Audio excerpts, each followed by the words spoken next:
to the First Right Podcast, a weekly conservative news show brought to you by Restoration of America. I'm Jerry Ewalt, Chief Marketing Officer for Restoration of America, and today we are blessed to have another courageous Christian who is fighting back against our corrupted culture. He's John Stamper, who rather than continue working in the woke ideological corridors of the Chicago schools, quit and began developing homeschool materials and wrote a book about it. John, well, welcome to the show. Well, thank you. Thanks for having me. It's an honor. Hi, everybody. Well, we're going to jump into your book, but as you go throughout the book, I realize that your upbringing played a very key role in who you are and gave you the strength to do what you're currently doing. Before we tell the audience more about your book, tell us a little bit about your background. I appreciate that. I grew up in Indiana. I was homeschooled about half of my upbringing. I was a teacher and a coach for 13 years, mostly in public schools, a couple years in private schools. I taught every grade level, K through 12, multiple subjects, coached multiple sports. The last few years, I've been developing homeschool courses through Master Books Academy and also hosting my own podcast called The State of State Schools. It's an education podcast. My wife, Jenna, and I have been married for about 4.5 years. She is an attorney in Chicago, and that's where we live. I bet that degree that your wife has is going to come in handy as we move forward. You said 13 years in the public school system, and you love that job. I mean, you talk throughout the book. You just talk about the passion you have for kids and teaching kids, and you love that job. So why did you leave it? Right. Yeah. Teaching and coaching kind of was always something that came natural to me.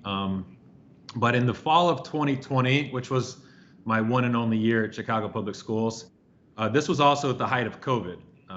Probably 6 months into the pandemic, most schools started virtually. But in the fall, we had to complete mandatory teacher training, which is nothing new. That's common, happens every year. And you would think that, during the pandemic, virtual school, that we would be given some tips and some strategies how to manage a virtual classroom.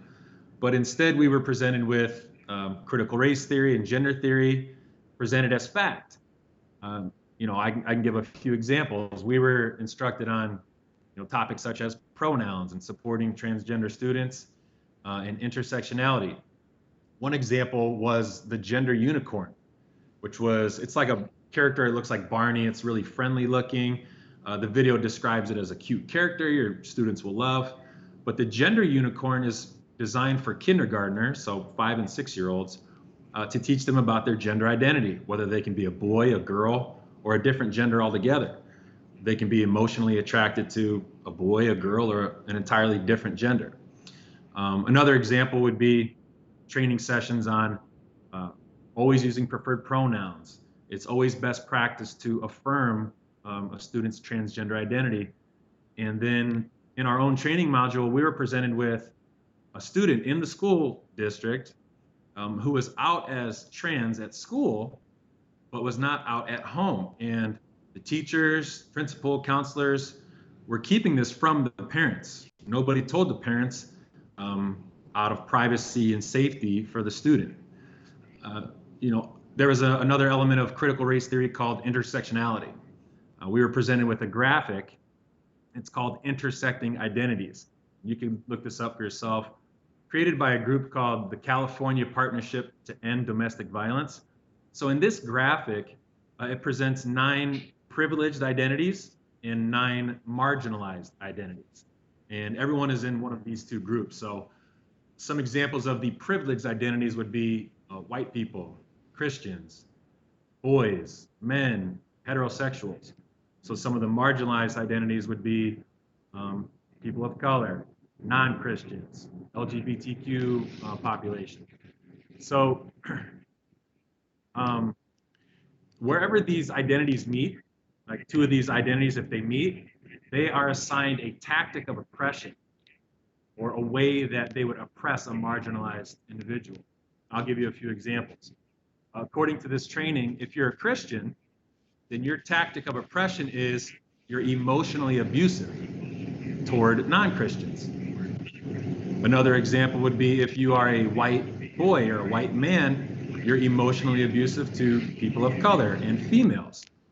Personally, as a Christian and a teacher, I had a real conflict. As a Christian, I view these trainings as racist, prejudiced, discriminatory, and I wasn't gonna, what I view as lying to my students about affirming a trans identity, or I certainly wasn't gonna keep things from parents. So I had a real conflict.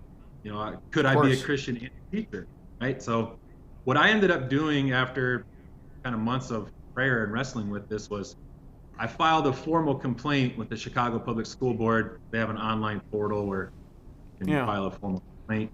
And I cited all of these instances in the training. And they did reply back, and they just said, we're not going to investigate this claim. Mm-hmm. And that was it. And so at that point, I resigned. So I know, John, in the book, you talk about the option of staying and fighting or leaving, quitting and leaving. You chose to leave, and walk me through that decision, and why did you choose to leave as opposed to stay? Right. So this is just my personal experience, and I'm not going to tell a teacher, for example, what they should be doing. That's, I think, between you and the Lord. But one option was to stay and fight.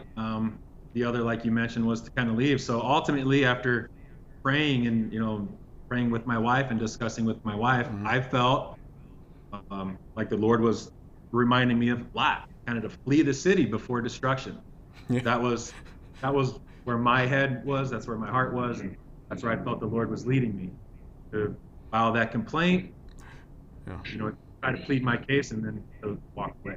They're using marketing techniques to get through to the children, like this unicorn that reminds you of Barney the Purple Dinosaur, to attract kids into this ideology. Can you expand a little bit more on that? Well, yeah, exactly. I mean, there is an intention to appeal to the youngest of children, which kind of goes to the heart of the trend of undermining parents and kind of separating parents, removing them from the education process. You wouldn't even want some of these fringe theories and ideas in the school system anyway, especially at a young age, but they're also being presented as fact. This is known to everyone. Right. As an adult, I think there's a time and a place to talk about anything. We can discuss critical race theory and gender theory and sex, but when it comes to the most intimate conversations like sexuality, I believe parents should have the final say on when, where, and how those conversations are held.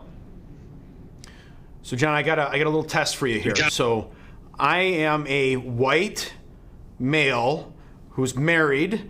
I don't have any disabilities that I am aware of. I have children, and here's the last one. I know this is a big one. I'm also a Christian. So, what would your teaching in these public schools say about someone like me? Well, I'm looking at the exact graphic that was presented in my teaching. So based on your question there, you would be emotionally abusive, economically abusive, intimidating, threatening, using children, blaming and minimizing. And that's not based on your actions or your behaviors. That's just on your race, your religion, your sexuality, income level.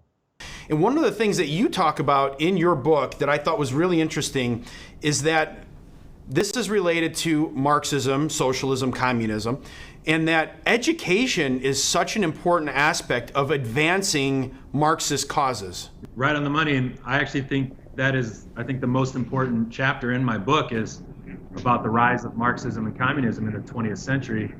Education is a very powerful tool, and education systems throughout history have been used to accomplish incredibly great things as well as incredibly terrible things. So we should always try to learn from history. We can use it as a roadmap to see where we've been before, where these ideologies were used before, and then how did they end up? Where are we going? So in my book, I point out 5 major regimes of the 20th century and how they used their education systems to implement political ideologies. And then I draw certain parallels among those regimes and also to our own education system. Now, that's not to label people as Marxists or communists, but the whole point is to say, hey, these ideas, ideologies, strategies, they've been used before, and it ended up terribly. And we, as a society, should change course immediately. So it's not meant to divide people. It's meant to just sound an alarm and say, hey, let's get off of this path right now. Well, I think as you walk through, historically of how the school system's been used to advance these Marxist ideologies, what I was surprised to see is how advanced America is in that progression. This isn't just starting. We're far down the line. No, you're right on the money. Right on the money. So I think just kind of looking back at each regime and just kind of pointing out some of their, the tactics that they use to implement their ideologies, we can see right away parallels to our own education system. I can give a few examples here in a few minutes. The USSR was the first communist state under Vladimir Lenin. He intentionally made education as political as possible. The first thing that he did was revisionism, changed the country's history with new teachers, new curriculum, progressive textbooks. Their style of education was a social education, not so much reading, writing, and arithmetic. Vladimir Lenin famously said that kindergarten classes were the sprouts of communism. So he was going, towards children who were 4 or 5 years old, right, intentionally. In Germany, under Hitler's rule, they focused on racial science, new history, not so much academics. Teachers were trained on how to implement the Nazi ideology in their classroom. And there's a quote from Hitler. He said, "If the older generations cannot get accustomed to us, then we shall take their children away from them and rear them as needful to the fatherland."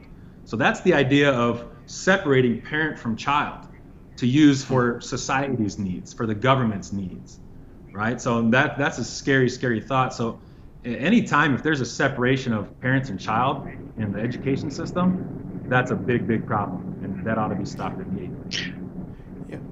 That is actually the battle that we're experiencing right now, right? These school board races, a lot of the division happens between, well, I believe the school has the right to teach the kids versus, no, they're my kids, I'm the parent, I have the right to know what they're being taught and to kind of guide that. And that's the division we're seeing right now.